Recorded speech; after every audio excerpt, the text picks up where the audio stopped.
Oke. Assalamualaikum warahmatullahi wabarakatuh. Bisa mendengar saya? Bisa, Bu. Oke. Oke. Baik, Baik. kita mulai ya. HOIE sekarang sudah berapa ini mahasiswa datang? Oke, kita tunggu sebentar lagi mungkin ya. Baru 1, 2, 3, 4, 5, 7, baru 7 orang. Tapi nggak apa-apa ini sambil cerita-cerita. Michael, kamu di mana ya?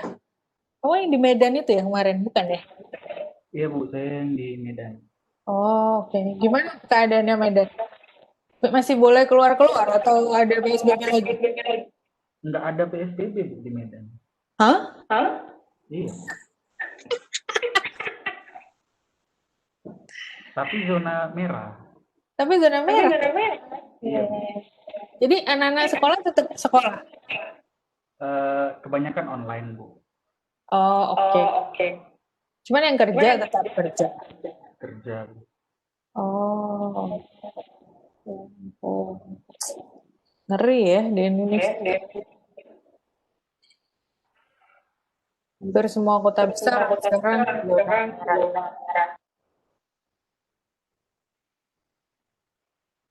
Kalau di Singapura itu banyak volunteer gitu, volunteer yang ditunjuk pemerintah sebagai supervisor.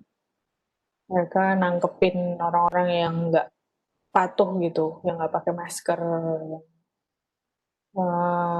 apa namanya, yang tidak scan QR code. Jadi setiap masuk kemana-mana kan kita scan QR code.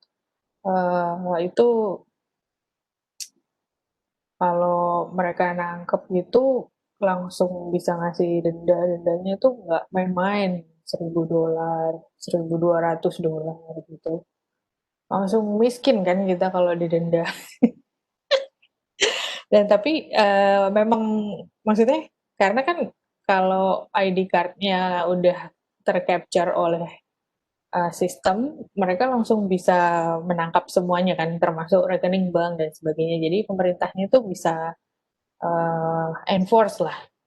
Beda dengan di Indonesia kan, kalau kita mah peraturannya lengkap tapi enforcement-nya nggak ada ya. Enforcement-nya sangat minimal.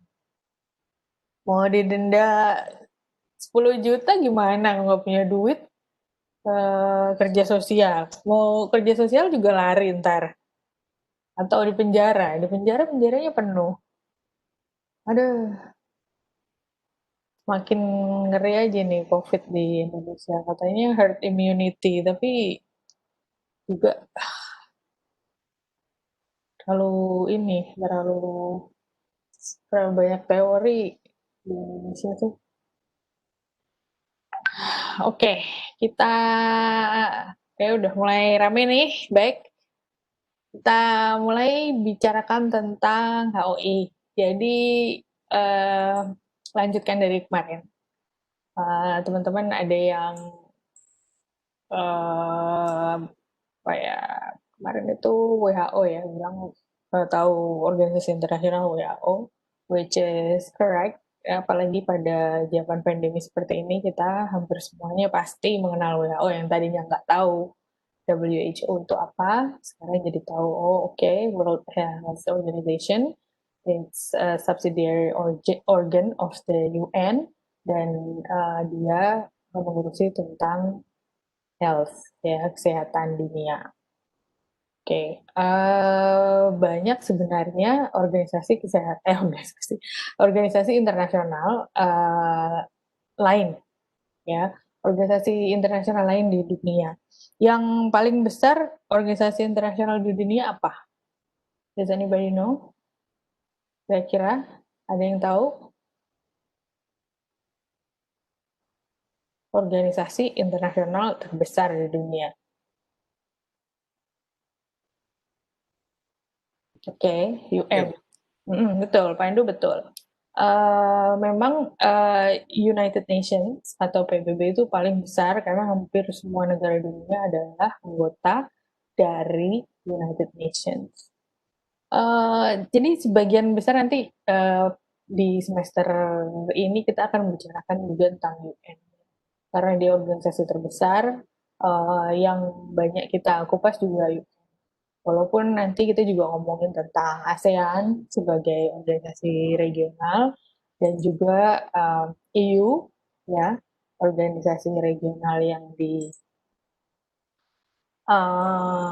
yang di Eropa, ya, European Union. Wait, saya mau share slide. Sudah bisa melihat slide saya ya? Bisa, Bu. Oke. Bisa, Bu. Oke. Jadi more or less gambarannya itu sebenarnya macam-macam. Organisasi internasional itu apa? Terus dia ngapain, ya kan? Terus dia isinya apa? Aspeknya ngapain aja sih sebenarnya si OI ini? Apakah emang dia benar-benar penting atau enggak gitu dalam kehidupan kalian sehari-hari, ya? Untuk generasi kalian sekarang ini justru sangat mudah karena pada saat pandemi Anda langsung bisa berhadapan langsung gitu dengan organisasi internasional, WHO itu tadi ya. Tapi untuk kemarin-kemarin ya, sebelum pandemi itu sangat sulit gitu untuk mahasiswa tuh sebenarnya apa sih untungnya kita belajar HOI itu, kapan sih kita perlunya gitu, perlu tahu HOI gitu. Ternyata memang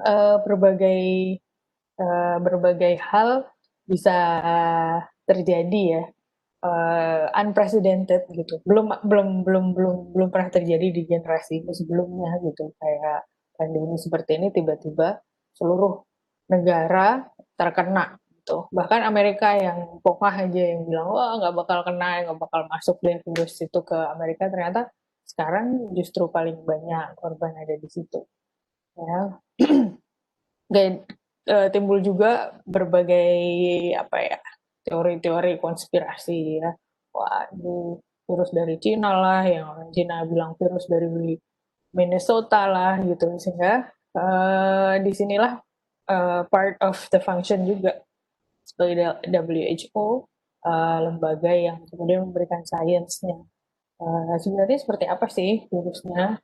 Memang mereka juga nggak tahu entirely, they don't know the entire truth gitu. Karena semua masih evolving kan. Kalau kalian ngikutin press release-nya WHO, hampir setiap minggu itu mereka bikin rilis baru gitu yang merangkum tentang penemuan-penemuan yang ada gitu. Bukan mereka sendiri yang ngadain yang melakukan penelitian, tapi lembaga-lembaga lain yang sudah menemukan hal-hal baru tentang the pandemic. Kalau tadi sempat buka link tulisan saya tentang COVID-19, sebenarnya di areal hukum itu banyak implikasinya gitu, implication of this pandemic, yang mungkin di Indonesia dan di negara-negara lain itu juga sudah mengalami. Ya, kemarin waktu webinar dengan dosen-dosen di berbagai law school di seluruh dunia, ceritanya juga macam-macam ya. Yang prominent itu terutama adalah tentang the right of privacy versus the right of data usage by the government gitu. Jadi pemerintah itu menggunakan data-data yang ada ya, seizin atau tidak seizin publik dalam rangka untuk menyikapi pandemi ini. Di Indonesia masih mending ya, kita diminta untuk install app Peduli Lindungi itu sehingga mereka bisa melihat movement kita kemana aja gitu. Di Singapura kita juga install namanya Trace Together. Jadi so they can trace you wherever you are.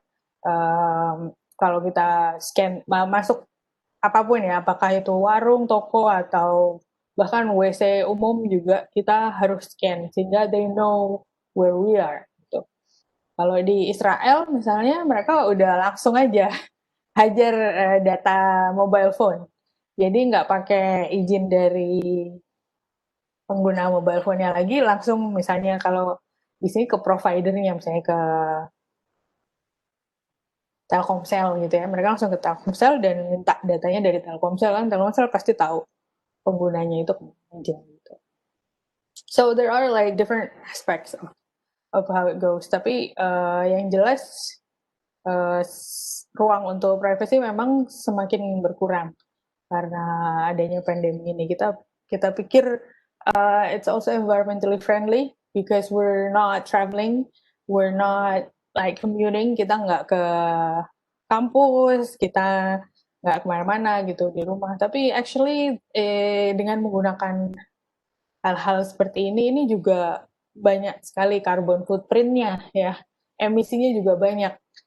Server di mana Webex berada, di mana Zoom berada, di mana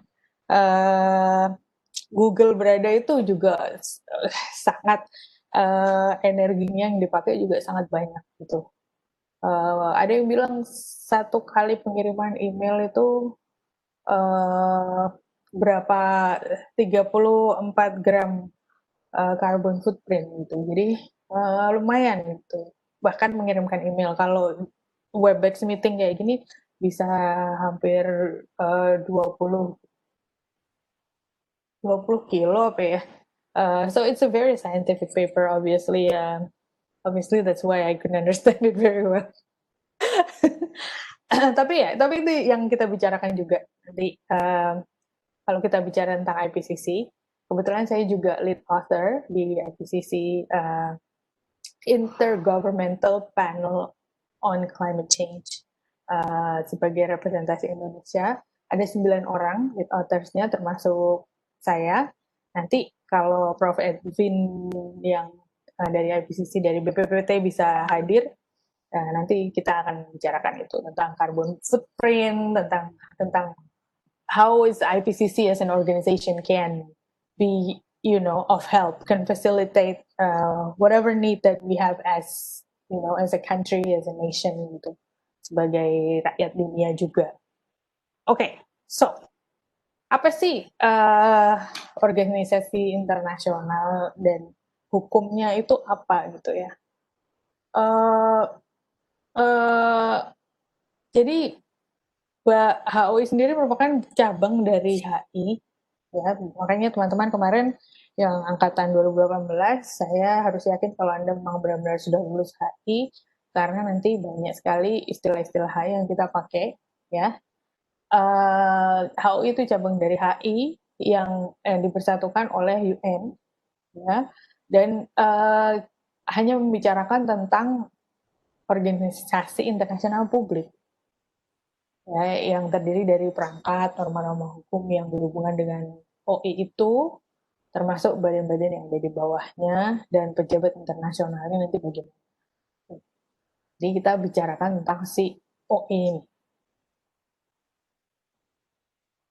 Ya, it's a general public international law. It's a part of general public international law, from which it both draws inspiration and makes its own contribution as an international organization law.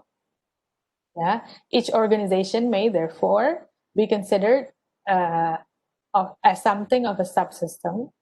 However, it doesn't mean that there is a common law of international organization.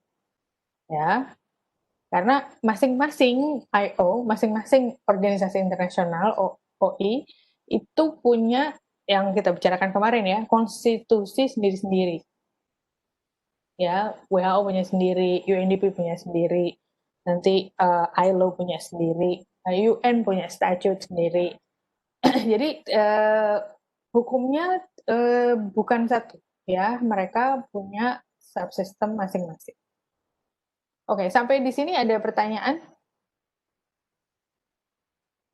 Ya ada ya, bisa mengikuti ya. Oke, alright. Sekarang batasannya apa kalau kita bicara tentang organisasi internasional? We're talking about international organization. What limitations are we talking about? Batasannya apa aja? Yang pertama, we are talking about a public international organization yang dia anggotanya adalah publik, anggotanya adalah negara, ya, bukan organisasi internasional privat yang anggotanya bisa berupa perusahaan, anggotanya bisa berupa individual gitu. Itu bukan bahasan yang kita bicarakan, ya. Karakteristik dari OI kita adalah organisasi yang permanen untuk melaksanakan fungsi yang berkesinambungan. Keanggotaannya sukarela, tidak ada paksaan, ya, tidak seperti apa tuh keanggotaan mahasiswa yang dipaksa-paksa itu dulu ospek, ya. Ini bukan kayak ospek itu. Kemudian satu instrumen pokok yang menyatakan masing-masing I.O. mempunyai instrumen pokok yang menyatakan tujuan, struktur, dan metode bekerjanya I.O. itu.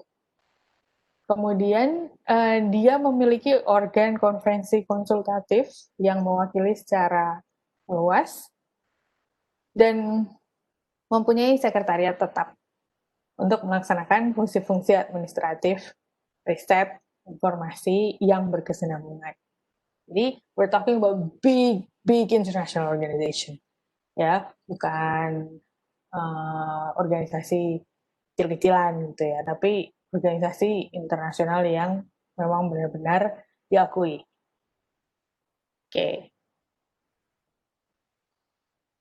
Ada beberapa aspek di dalam organisasi internasional, di dalam hukum organisasi internasional. Yang pertama adalah aspek filosofis yang menyangkut nilai historis, tema-tema pokok perdamaian dari berbagai I.O., serta falsafah yang mendasari organisasi tersebut. Aspek administratif menyangkut tingkat personalitas dan kapasitas dari organisasi tersebut. Ya, misalnya permanent sekretariat, international civil servants, terus adminnya bagaimana, anggarannya bagaimana gitu ya. Kemudian aspek hukum yang menitik beratkan pada masalah konstitusional dan procedural. Restriction, basic legal characteristic, treaty making powers, dan jadi nanti itu kita bicarakan selama 1 semester ke depan. Oke, sebelum kita masuk ke klasifikasi, saya sebenarnya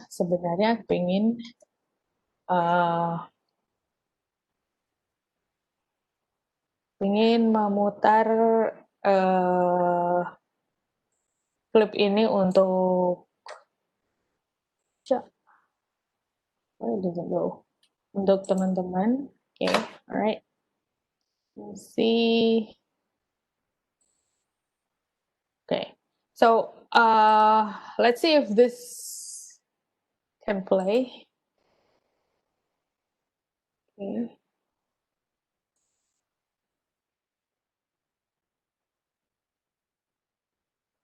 Ini adalah video tentang meeting di General Assembly, Majelis Umum PBB tahun 2016, di mana di situ ada kutipan pidato kepala negara beberapa negara di Pasifik. Bisa mendengarkan suaranya ya? Ada audionya, bisa dengar ya? Halo, anak-anak, halo, mahasiswa. Kecil Bu suaranya. Kecil Bu suaranya.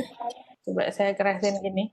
The importance of human rights to my country. Dengar nggak I nih? request that Kedengaran, Bu. Kedengaran, Bu. this council Okay. initiate a credible and independent investigation of alleged human rights violations in West Papua. MSJ continues to follow the question Ada teksnya ya, buat Michael ada teksnya, jangan of the khawatir. United Nations agenda. We wish the people of New Caledonia all the best as they prepare to decide on their political future in 2018. Solomon Islands reaffirms its support for the inalienable right of the people of the territory of French Polynesia, pursuant to annual resolutions of the General Assembly beginning in 2013. Solomon Islands continues to request the administrating power to work and cooperate with the United Nations Special Committee on the question of French Polynesia and hope a C-24 visit will happen soon. Mr. President, Solomon Islands is gravely concerned about the human rights violation against Melanesians in West Papua. Human rights violations in West Papua and the pursuit for self-determination of West Papua are two sides of the same coin. Many reports on human rights violations in West Papua emphasize the inherent corroboration between the right of self-determination that results in direct violation of human rights by Indonesia and its attempts to smother any form of opposition. The principle of sovereignty, Mr. President, is paramount in any institution whose core rationale is the respect for sovereignty. Now, if the jurisdiction of sovereignty rests on a series of decisions that are questionable, then there is a case to challenge the legality of the argument of sovereignty, as is the case of the New York Agreement and the Act of Free Choice. Solomon Islands adds its voice to those of other member countries and civil society organizations who are concerned about human rights violation in the Papua and West Papua regions of Indonesia.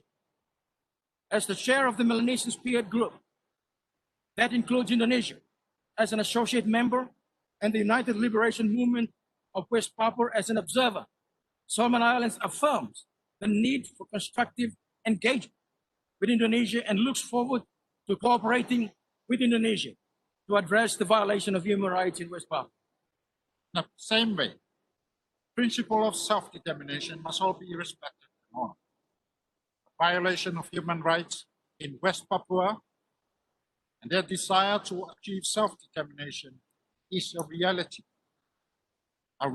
that this great body, this great hall, cannot continue to ignore. It must take this into account. It must not allow actions in the guise of principles of non-interference and sovereignty as reasons for inaction. The UN must act on this issue and find a workable solution to give autonomy to the indigenous peoples of West Papua. La décolonisation est encore un problème clé qui exige nos efforts collectifs pour faire de l'autodétermination du peuple une réalité, comme l'exige la Charte des Nations Unies. Nous devons exprimer notre solidarité et notre engagement pour éradiquer le colonialisme sous toutes ses formes. À cet égard, Monsieur le Président, j'ai le plaisir de constater que les Nations Unies aident la Nouvelle-Calédonie avec ses listes électorales. J'espère que les controverses entourant les listes électorales seront résolues à l'amiable entre les parties concernées et que le prochain référendum donnera un résultat juste, transparent et apaisé. Il appartient désormais aux Calédoniens de choisir librement leur futur statut d'autodétermination. Nous, les dirigeants des îles du Pacifique, lors de la réunion récente des leaders du Forum aux États fédérés de la Micronésie, nous avons accepté la Nouvelle-Calédonie et la Polynésie française tant que membres à part entière du Forum des îles du Pacifique, en dépit de leur statut de territoire non indépendant. Il s'agit là d'une étape majeure sur la voie de l'intégration régionale et l'unification des pays des îles du Pacifique, n'abandonnant personne dans la lutte contre les impacts du changement climatique, la pêche illégale, la création d'opportunités économiques grâce au commerce, il y a des liens économiques renforcés et plus ouverts.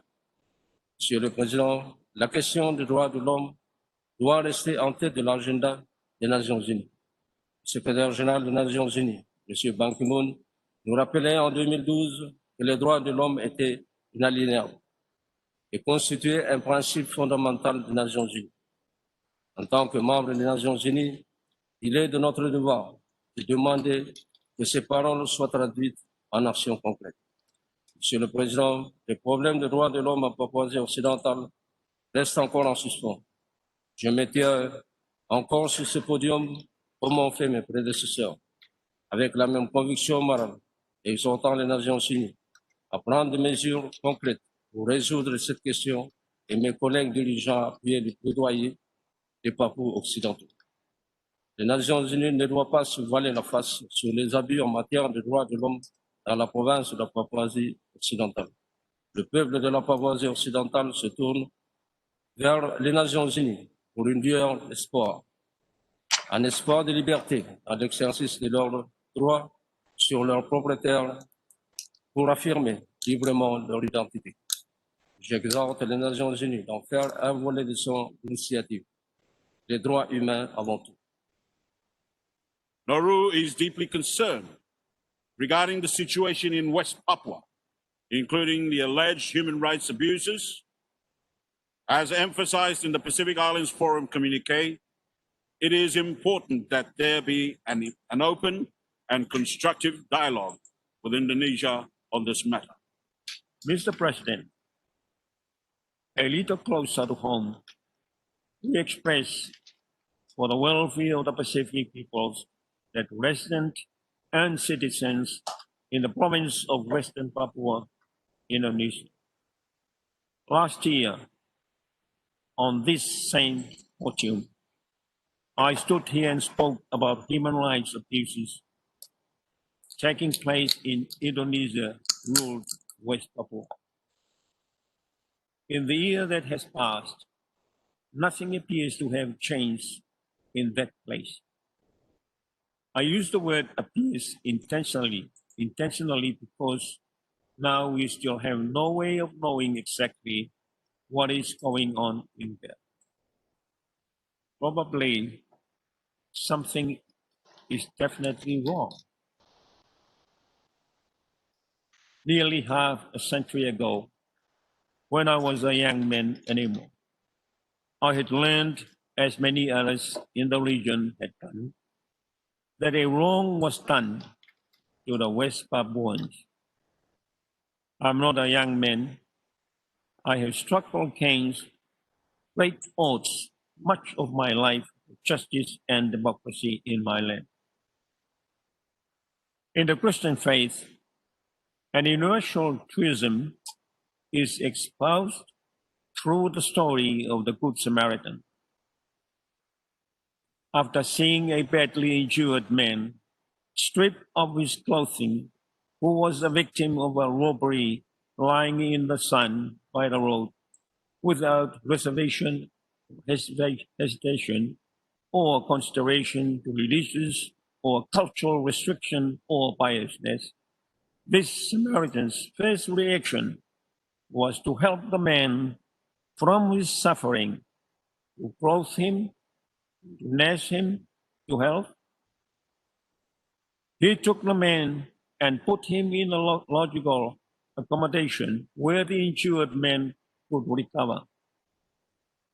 Tonga has probably or deliberately concern for the welfare of the indigenous people of West Papua, as called for by a decision of our recent meeting of the Pacific Island Forum leaders earlier this month in the Federated States of Micronesia. Tonga supports the call for an open and constructive dialogue with Indonesia regarding the status and welfare of the people of West Papua. As a concerned neighbor, Tonga also calls on Indonesia as a forum dialogue partner to work with it and other Pacific Island Forum countries to facilitate this decision of our fellow leaders, either bilaterally or through United Nations mechanisms. We join others to advocate for an amenable resolution to the problem in West Papua through meaningful and constructive dialogue.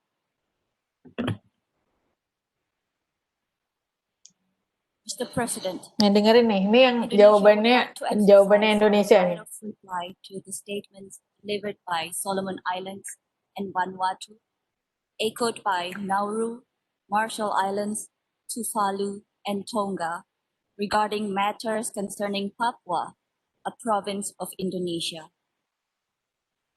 Indonesia is shocked to hear that at this important stage, where leaders gather in this august body, to address the early implementation of SDGs, the transformation of our collective actions, and other global challenges such as climate change, of which the Pacific countries are affected the most. The said leaders chose instead to violate the UN Charter by interfering in other countries' sovereignty and violating its territorial integrity. We categorically reject the continuing insinuations in their statements. They clearly reflect an unfortunate lack of understanding of the history, current situation, and progressive developments in Indonesia, including in the provinces of Papua and West Papua, and also an unfriendly and rhetoric political. Their politically motivated statements were designed to support separatist groups in the said provinces, who have consistently engaged in inciting public disorder and in conducting armed terrorist attacks upon civilians and security personnel. Evidently, the statement made by those countries clearly violates the purposes and objectives of the UN Charter and the principle of international law on friendly relations among states, as well as the sovereignty and territorial integrity of states. I repeat, it is a violation of sovereignty and territorial integrity of states. It is highly regrettable and dangerous for states to misuse the United Nations, including this August Assembly. These countries are using the General Assembly to advance their domestic agenda and for some countries to divert attention from political and social problems at home.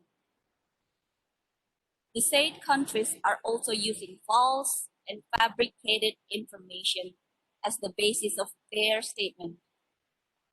The conducts of these countries undermine the UN Charter and are detrimental to the credibility of this assembly. Mr. President, Indonesia's commitment to protection of human rights is unquestionable. Indonesia is a founding member of the Human Rights Council. Indonesia has sat as member of the Council for 3 previous periods and is currently a member of the Council for the 4th time. Indonesia is the initiator of the ASEAN Intergovernmental Commission on Human Rights and OIC Independent Permanent Commission of Human Rights. Indonesia has ratified 8 out of 9 core international human rights instruments, all incorporated into our national legal system, in compared 4 by Solomon Islands and 5 by Vanuatu. Indonesia is among few countries who have a continued national action plan on human rights, and currently is on its 4th generation of the plan from 2015 to 2019. Indonesia has an active and robust National Commission on Human Rights since 1993, vibrant civil society and free media. Indonesia is also a country with full-fledged democracy in function. With such a vibrant national democracy, coupled with the highest commitment to the promotion and protection of human rights at all levels, it would be nearly impossible for any human rights allegations to go unnoticed and unscrutinized. Mr. President, we reaffirm that there are domestic mechanisms in place at the national level in Indonesia, as well as at the provincial level in Papua and West Papua.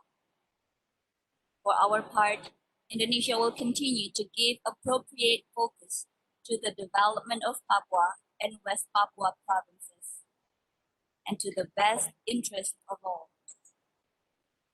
In conclusion, Mr. President, we have a saying in our Asia-Pacific region, Marah nih Mbak En. when one points the index finger to others, the thumb finger automatically points to one's own face. I thank you. Oke. Oke ya. Jadi tadi yang kalian lihat itu apa? Halo? Anyone? Yang barusan Anda saksikan itu apa?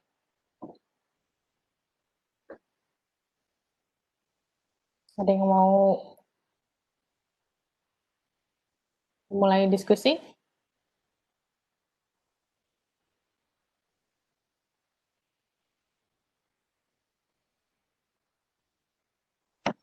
Izin menjawab, Bu. Apa? Izin menjawab.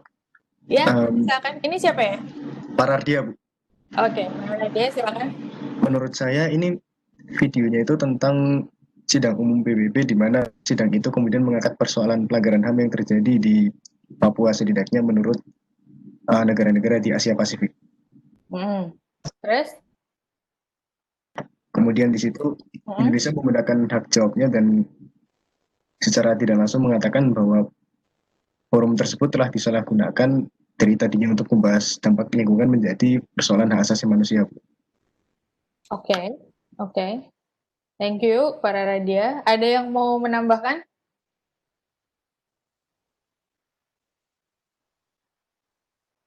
Silakan. Gabriela Talentina, coba. Are you there? Halo. Iya, gimana Gabriela? Iya, kayak tadi para Perdana Menteri itu menyinggung PBB kalau permasalahan HAM berat ini masih kurang teratasi oleh PBB itu sendiri. Terus? Sebagaimana yang terjadi di Papua Barat yang ada pelanggaran HAM, tapi Perdana Menteri berkata kalau si PBB ini masih belum bisa mengatasi lebih lanjut gitu, Bu. Oke. Dan malah menyinggung-nyinggung out of topic pembahasan mereka ini. Yang tadinya pembahasan tentang HAM di Papua, tapi malah menyinggung ke yang Indonesia itu. Oh, maksudnya Papua itu bukan Indonesia atau gimana? Iya, menyinggung yang Perdana Menteri negara lain maksudnya menyinggung ke Indonesia masalah Papua Barat. Oh, oke. Ada yang mau bantu? Yang lain? Aji, gimana Ji? Ya, Bu. Ya, gimana Ji? Jadi tadi negara-negara Asia Pasifik menyinggung tentang permasalahan HAM di Papua Barat. Lalu Indonesia menjawab bahwa negara-negara Asia Pasifik ini cukup mencampuri urusan politik dalam negeri Indonesia, sedangkan Indonesia itu sangat menjadi salah satu pendiri dari organisasi HAM di PBB. Kurang lebih begitu. Oke. Thank you, Aji. Siapa yang belum ngomong? Michael, gimana Michael? Ya Bu, kurang lebih sama seperti yang dibilang para dia di awal, bahwa ada beberapa negara tadi di awal yang menyinggung tentang permasalahan HAM, pelanggaran HAM di Papua Barat. Kemudian perwakilan dari Indonesia itu mengatakan bahwa negara-negara yang tadi itu menyinggung permasalahan ini dalam negeri ya yang tentang HAM itu, di mana sebenarnya Indonesia itu katanya cukup serius dalam menangani kasus HAM, punya Komnas HAM dan lain sebagainya gitu. Menurut ya. Oke. Alright. Jadi tadi pembicaraannya itu seperti itu ya. Sekarang pertanyaannya, di dalam sebuah international organization seperti the UN, seperti PBB ini ya, General Assembly, apakah is it allowable? Apakah boleh? Karena tadi kayak Gabriela, kemudian Aji gitu ya, Seakan-akan ngapain negara-negara lain itu mengurusi permasalahan dalam negeri Indonesia. Oke, pertanyaannya boleh nggak sih negara-negara lain itu mengurusi permasalahan dalam negeri Indonesia? Boleh nggak? Pandu, boleh nggak, Ndu? Pandu, are you there? Yes. Kalau Boleh menurut nggak saya sih, negara lain mau mengomentari gitu, Indonesia, kenapa lo nggak ngurusin Papua sama Papua Barat? menurut saya sih kalau misal cuma mau komentar itu buat aja, cuma mungkin forumnya lain, atau mungkin kalau Indonesia dan negara seperti Vanuatu pernah melakukan perjanjian seperti untuk sama-sama tidak melanggar HAM atau apa gitu, mungkin Vanuatu bisa mencampuri. Oh gitu ya. Bisa mencampuri sih, mungkin cuma mungkin menyinggung gitu. Oh gitu ya. Oke. Pertanyaan selanjutnya ya. Kalau memang jadi sebuah negara itu mempunyai kebebasan juga untuk komen ya, tapi nggak boleh mencampuri sebenarnya ya. There is a doctrine of non-intervention. Ya, ada doktrin di dalam HI, hukum internasional, namanya non-intervention doctrine, di mana urusan dalam negeri sebuah negara itu adalah eksklusif milik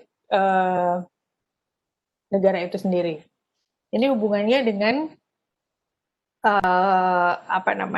teori dasar di dalam kenegaraan yang namanya teori kedaulatan. Ya, mungkin sudah diajari di HTN ya, tapi nggak apa-apa, ini berhubungan dengan itu. Jadi teori kedaulatan negara. Kalau dalam bahasa Inggris namanya sovereignty. Beberapa kali tadi Mbak Nara itu diplomatnya Indonesia tadi, dia bilang tentang sovereignty of Indonesia, kedaulatan Indonesia. Jangan coba-coba untuk mencampuri ya, intervene the sovereignty of Indonesia. Oke. Selanjutnya tadi kan ini pembicaranya di General Assembly ya. Jadi di dalam General Assembly meeting in New York, biasanya memang di New York karena dia di headquarternya PBB itu di New York. Mereka itu General Assembly meeting itu setiap tahun ada. Ya, dan interventions yang dilakukan oleh negara-negara ini ya, mereka melakukan agenda intervention itu sudah ada di dalam agenda rapat. Jadi dalam mungkin General Assembly itu 2 hari atau 3 hari, I don't know. Tapi mereka pasti sudah mendaftarkan itu dalam rapat. Dan ini teman-teman bisa lihat sebenarnya tadi ketika Indonesia menjawab memakai hak jawab untuk merespon intervention yang dilakukan oleh beberapa negara sebelumnya, terlihat Indonesia sudah sangat siap dengan data ya, bahwa memang dia ngomong kenapa kalian negara-negara Pacific Island ini bicara seperti itu, padahal Indonesia sudah meratifikasi 8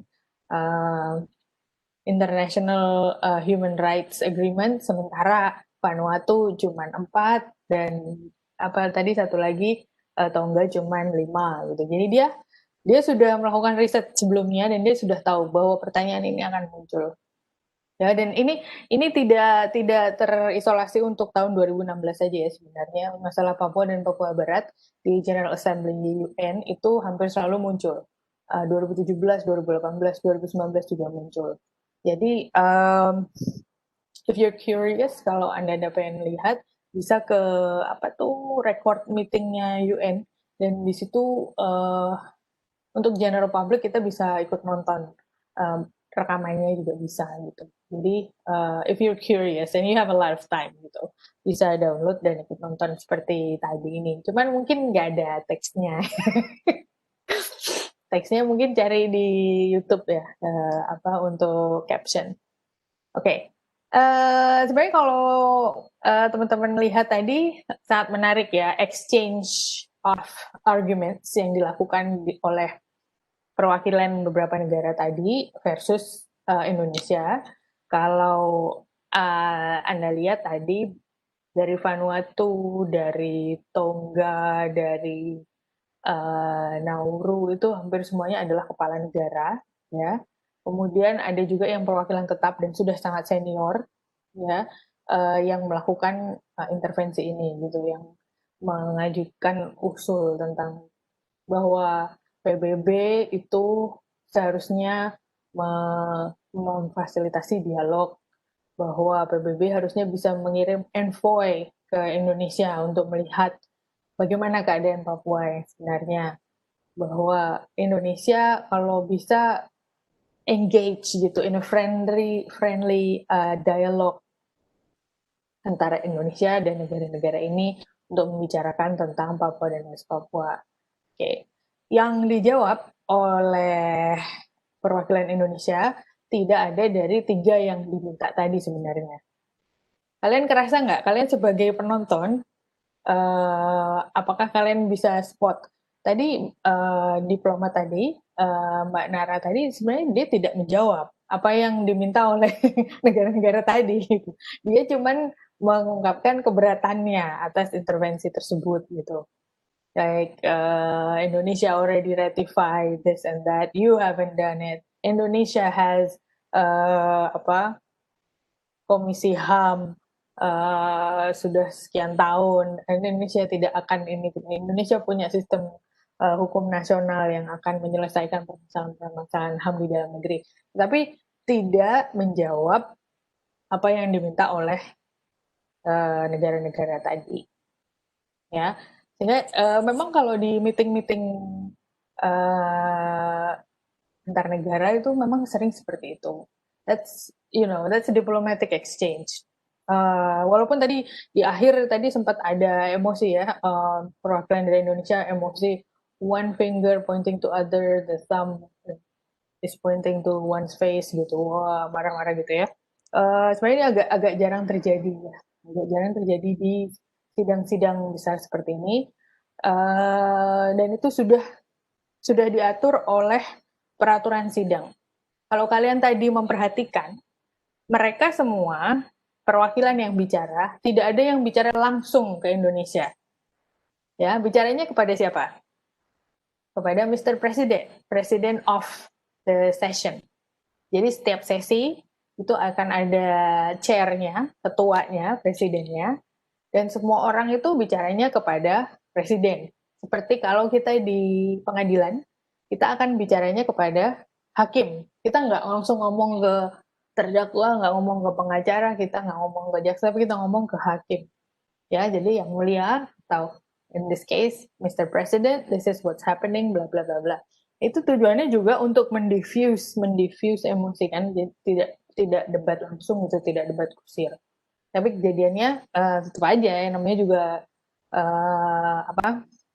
pembicaraan yang sangat sensitif kan tentang hak asasi manusia.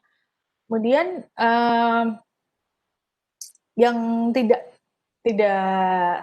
terlihat, tidak langsung terlihat, tapi mungkin teman-teman bisa merasakan ya. Tadi perwakilan yang bicara dari negara-negara Pasifik tadi hampir semuanya adalah senior gentleman gitu, udah tua, pangkatnya mungkin paling tinggi di negaranya gitu ya, kawakan lah istilahnya, pengalamannya sudah bertahun-tahun. Dan sementara dari Indonesia ya, kita bisa lihat bahasa nggak tertulisnya ya, yang menghadapi adalah anak muda ya, sendirian, kursi di sebelahnya itu kosong semua. Kursi Indonesia ya, tadi kalau Anda lihat kursi Indonesia tadi kan sebelah-sebelahnya nih kosong nih, mbaknya tuh kayak duduk sendiri aja gitu, nggak ada temennya. Dan dia perempuan gitu, masih muda, perempuan, sendirian. Seakan-akan Indonesia mau bilang apa ini? Isunya ini buat Indonesia seperti apa ini? Ada yang bisa meraba nggak?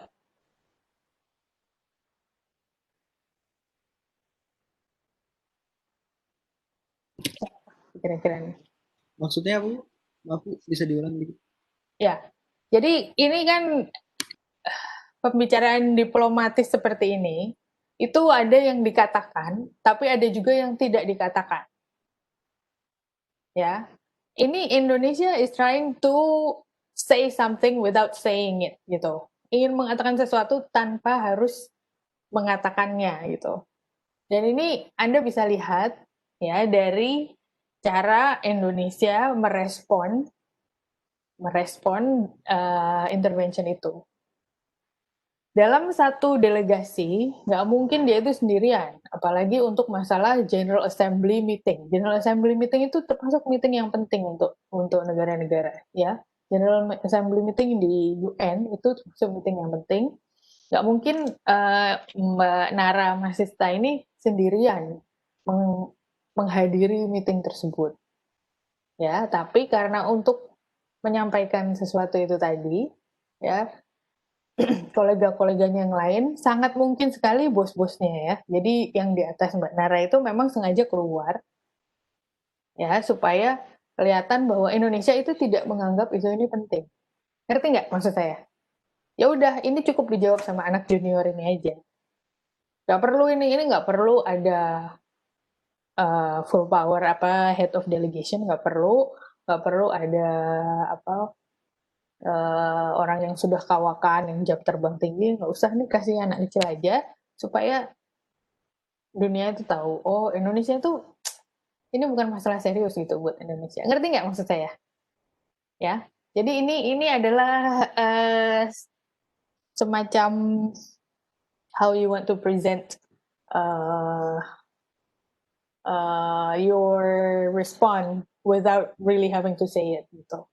Tanpa bicara, kita jadi orang-orang juga bisa menangkap, oh oke, jadi kayak gini toh sikapnya Indonesia. Oke. Anda mungkin bisa, kalau curious, bisa lihat yang tahun 2017. It's almost similar response. But I really like tahun 2016 ini karena diplomat kita juga sangat berapi-api gitu. Jadi kayak wow, dramatis. Ini masih ada sambungannya lagi sebenarnya. Tapi mungkin teman-teman bisa cari sendiri ya. Di YouTube ada ini karena waktu itu sempat viral waktu tahun 2016 itu sempat viral Mbak Nara ini. Oke. Jadi di dalam organisasi internasional memang this is how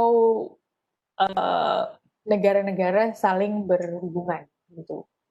Bagaimana mereka berkumpul ya di meeting-meeting tertentu, memang sengaja berkumpul untuk membahas isu-isu yang mereka ingin bahas. Ya, kalau di UN memang untuk General Assembly itu memang diberikan kebebasan untuk membahas apa yang ingin diutarakan. Kalau ada banyak negara yang mau membahas itu, ya udah pasti akan muncul itu sebagai sebuah agenda di dalam meeting di General Assembly. Ya, ya seperti agenda ini Papua dan Papua Barat ini mereka akan selalu muncul karena banyak negara yang mau membicarakan itu. Walaupun jelas Indonesia tidak mau membicarakan masalah itu ya. Kemudian dan di dalam meeting itu kemudian mereka menyelesaikan permasalahan-permasalahan yang bisa mereka selesaikan. Ya, apakah itu masalah keanggotaan, apakah masalah budget, apakah masalah-masalah lain yang dianggap penting. Ya, termasuk hal-hal seperti ini, agenda-agenda khusus seperti pelanggaran HAM, seperti peperangan, seperti mungkin kalau sekarang termasuk pandemi ya, isu pandemi yang sedang berputar di seluruh dunia. Oke. Seenggak-enggaknya teman-teman sudah punya gambaran ya. Oh oke, kalau di dalam UN itu rapatnya memang besar. Jadi negosiasinya itu tidak satu lawan satu, tetapi senegara. Jadi dalam ruangan besar yang isinya ratusan ya, bukan puluhan, bisa 100-200 orang gitu. Dan masing-masing sudah mempersiapkan apa yang mau dikatakan dan apa yang mau diajukan.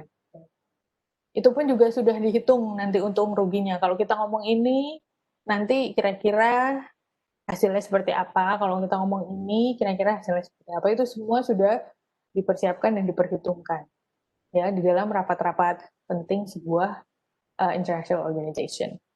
Oke. Di pertemuan-pertemuan mendatang kita juga akan membicarakan siapa sih orang-orang yang bisa mewakili sebuah negara untuk pertemuan-pertemuan penting seperti ini gitu. Karena ini Nara ini dia bicara bukan untuk pribadi dia kan, dia bicara atas nama kita semua gitu loh, atas nama Indonesia. Gimana seorang seperti ini Nara kemudian bisa menjadi bagian dari delegasi Indonesia. Silahkan Tri Prasetyo.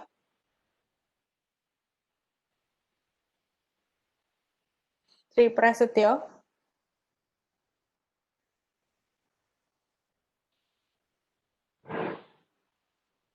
Halo, Tri Prasetyo, Anda raise hand.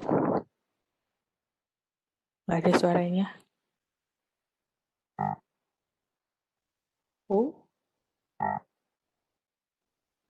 Johan Bakti juga, angkat tangan silakan. Ya, baik Bu, terima kasih. Sebelumnya, ini Johan apa Tri ya? Saya Johan ya? Bu. Oke, Ya. silakan Johan. Ya, terima kasih atas penjelasannya tadi Bu. Cuman benak saya ada pertanyaan. Untuk sidang umum PBB itu nanti pelaksananya kan tiap tahun kan Bu. Terus itu kan mungkin dibagi berapa agenda, berapa hari, dan kalau boleh tahu waktu membahas soal Papua, permasalahan Papua dengan Indonesia itu apakah yang disorot itu cuma isu tentang Indonesia atau banyak isu tapi di ruangan-ruangan yang berbeda atau waktu yang berbeda gitu Bu? Oke. Thank you Johan ya. Jadi kalau di General Assembly itu memang biasanya karena dia namanya majelis umum itu adalah rapat yang terbuka untuk seluruh member dari PBB. Jadi sekarang 190 berapa ya? 192 ya negara anggotanya. Jadi itu Anda bisa lihat tadi di ruangan paling besar, kemudian itu diharapkan seluruh negara hadir. Oke. Nanti apakah agendanya sebanyak apa itu tergantung dari yang disetujui oleh mereka sendiri. Jadi di awal itu the chair akan open the meeting, kemudian dia akan memperlihatkan draft agenda untuk tahun itu, untuk meeting saat itu apa aja yang mau dibicarakan. Kemudian seluruh negara-negara itu akan menyetujui draft agenda itu menjadi agenda. Kalau udah disetujui jadi agenda, nah mereka baru memulai meeting. Mereka baru memulai prosesi meeting. Nah, jadi apakah itu dihadiri oleh seluruh negara? Ya. Apakah pada saat intervensi ini membicarakan hal lain? Tidak. Jadi saat intervensi tentang Indonesia ya mereka hanya bicara tentang Indonesia aja. Yang punya hak jawab hanya Indonesia karena yang yang diangkat adalah isu tentang Papua dan West Papua di Indonesia. Terus apakah satu hari ngomongin itu doang? Enggak. Ini satu hari pasti ada berbagai agenda. Ini cuma satu session aja gitu.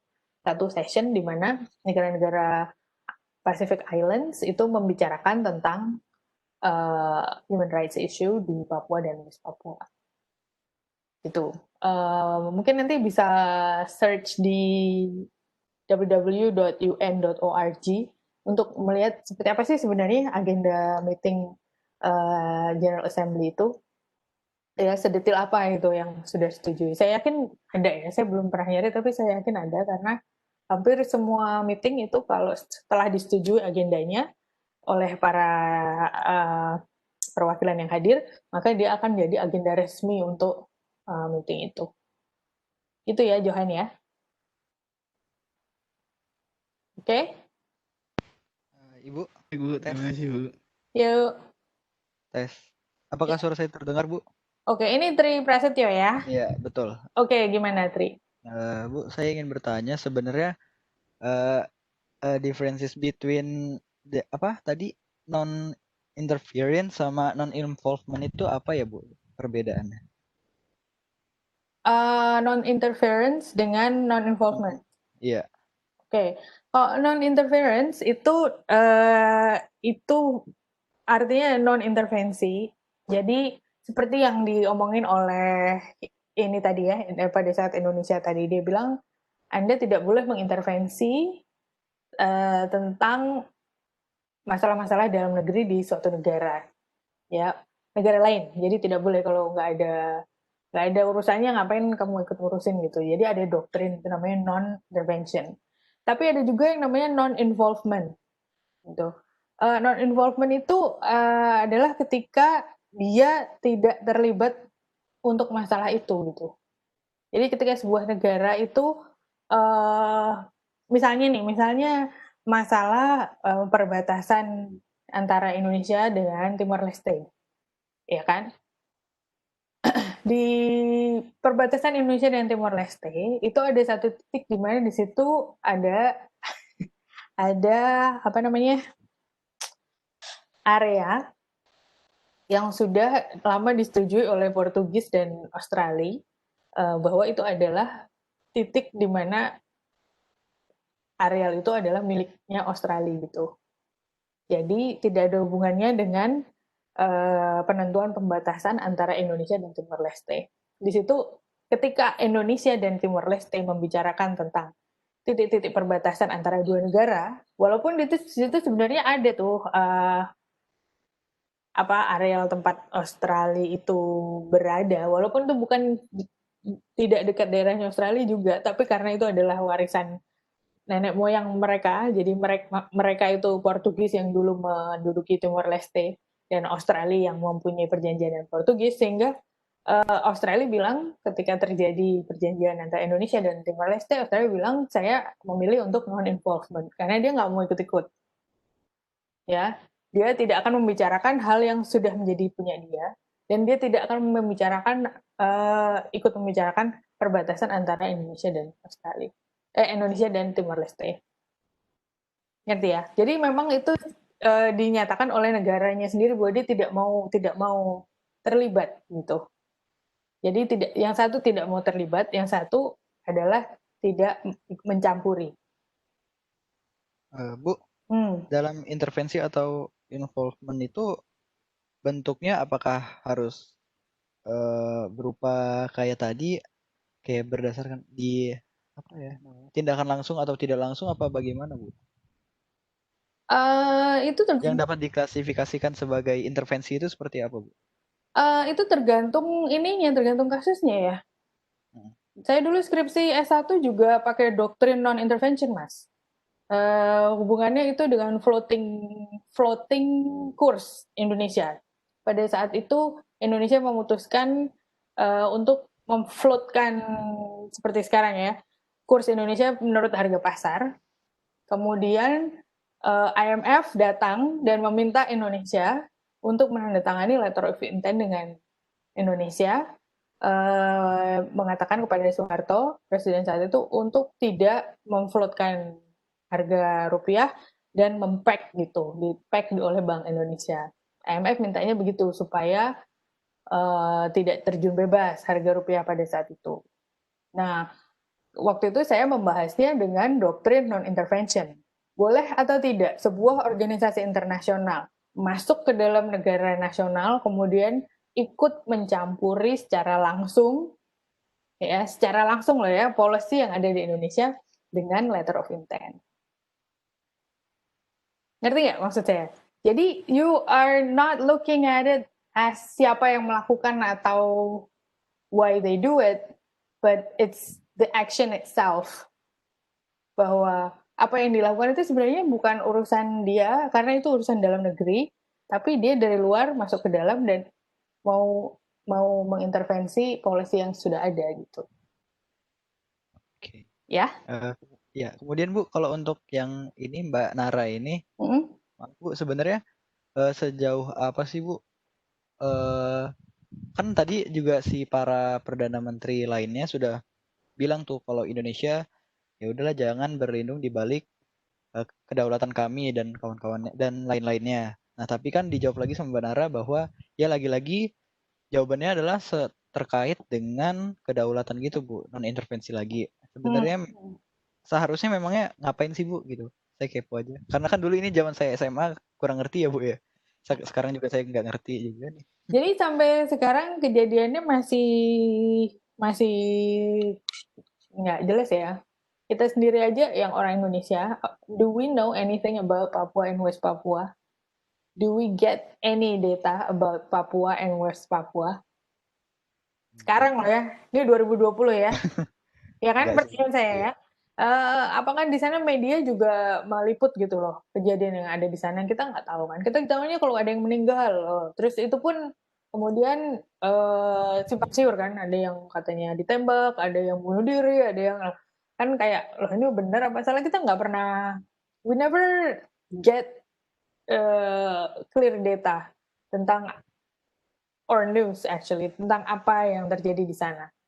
Dan itu juga merupakan, kalau menurut saya, adalah kelemahan dari intervensi negara-negara ini tadi. Nggak ada satupun yang bisa bicara data clear gitu. Kejadian di Papua dan Papua Barat itu seperti apa. Ya, bahkan yang dari Indonesia sendiri juga tidak bisa memberikan data clear. Benar atau tidak, berapa korbannya. Itu tadi ada yang bilang korbannya 200 berapa selama 20.000 ya, 20.000 orang selama 20 tahun gitu.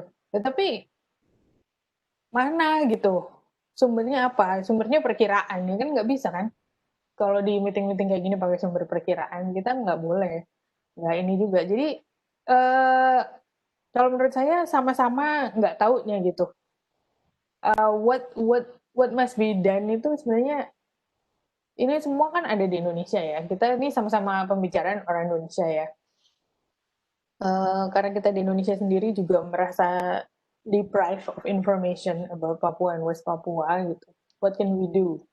So we have to make information close, accessible, transparent, and accountable gitu yang ada di Papua itu. Supaya tuduhan-tuduhan seperti ini itu dengan mudah bisa kita singkirkan lah. Kalau memang tidak terbukti ya kan. Masalahnya nggak ada sih, nggak ada bahwa tidak benar ini terjadi gitu, nggak ada buktinya gitu kalau itu tidak benar, walaupun juga nggak ada buktinya kalau itu benar gitu. Bingung kan? Iya. Tapi memang Papua, saya pikir itu sebuah kesengajaan juga ya dibuat seperti itu. Saya pikir jadi ada alasannya. Mengapa kok kita bisa banyak sekali mendapatkan informasi tentang Aceh misalnya, atau banyak sekali kita informasi tentang Ambon, ya kan, yang juga titik-titik konflik ya. Bahkan Manggarai, tempat lokasi penelitian saya itu di Nusa Tenggara Timur itu, kita bisa punya banyak informasi di sana. Tapi kalau untuk Papua, walaupun sekarang sudah ada jalan baru, ada ini, untuk mencari informasi di sana tuh memang kayak masih sulit sekali gitu.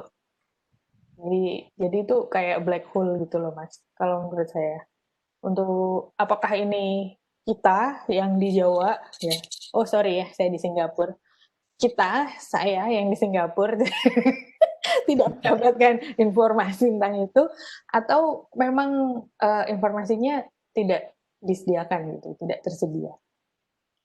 Jadi karena itulah ini adalah recurring issue yang terus diangkat terus gitu di General Assembly PBB. Oke ya. Bu, terakhir Bu, boleh nggak Bu? Ya silakan. Ya, berhubung dengan Papua juga, sebenarnya kan yang baru-baru lagi kan udah agak lama juga, yang Mbak Veronica Koman itu kan dia menafikan dirinya sebagai pengacara HAM. Iya, pengacara HAM. Nah itu sebenarnya kalau tadi kan jelas ya Bu ya, sebuah negara memiliki entitasnya jelas. Kalau pengacara HAM itu dapat kesempatan dapat panggung buat membicarakan kayak gini di PBB itu ada nggak sih Bu? Oke. Sebenarnya kalau di PBB itu banyak forum-forum di mana memang individu-individu diundang. Ya, tergantung itu yang undang siapa. Bisa member countries yang mengundang, bisa sekretariat, ya sekretariatnya PBB yang mengundang. Karena misalnya, oh isunya ini, oh dia yang ngerti, ayo kita undang dia gitu. Bisa juga organnya yang mengundang langsung ya. Jadi misalnya ILO gitu, terus yang undang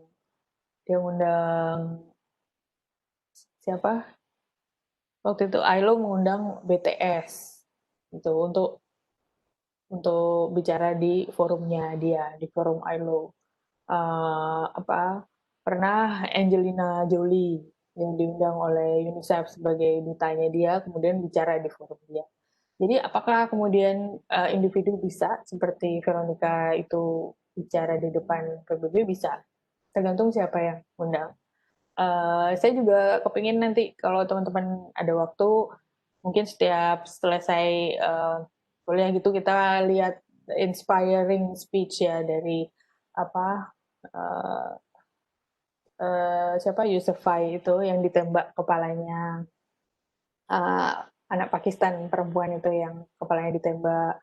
Kemudian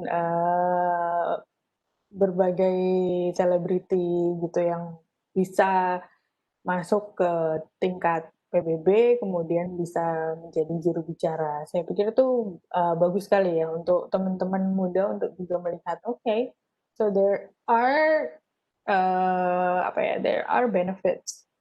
Kita belajar hukum, kita belajar tentang organisasi internasional. Karena apa? Karena dia itu menyentuh hajat hidup orang banyak. Gitu. International organization is somehow very important.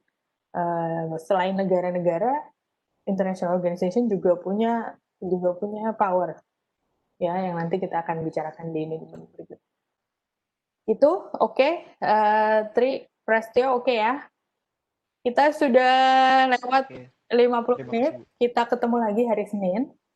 Ya, teman-teman stay healthy, tetap semangat kuliah ya walaupun online ya.